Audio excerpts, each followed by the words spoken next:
Wala pa ring tugon mula sa kampo ni VP Sara Duterte kaugnay ng kanyang inaasahang pagharap sa House Committee on Justice sa darating na Miyerkules. Ang detalye hatid yan ni Kate Rania.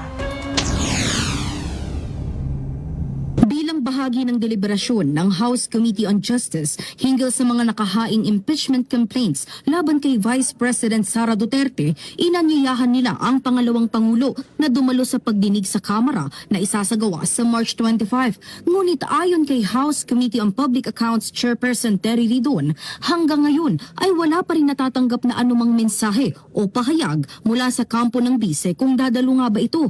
Binigyang diin din ni Ridon na nakasaad ito sa saligang batas. Mahalagaan niyang nabibigyan ng pagkakataon na marinig ang magkabilang panig. Anya, isa rin itong pagkakataon para kay Vice President Sara Duterte na magpaliwanag at linawin ang mga isyu sa harap ng Kongreso at ng mga mambabatas. Ngunit nananatili pa rin walang katiyakan kung sisipot nga ba ang bise sa pagdinig ng komite. Sa kabila nito, hinihintay pa rin ng House Committee on Justice kung magpapadala nga ba ng opisyal na pahayag ang kampo ng Vice Presidente sa mga susunod na oras o araw. Para sa totoong balita sa Bagong Pilipinas, Kate Rania, Congress News.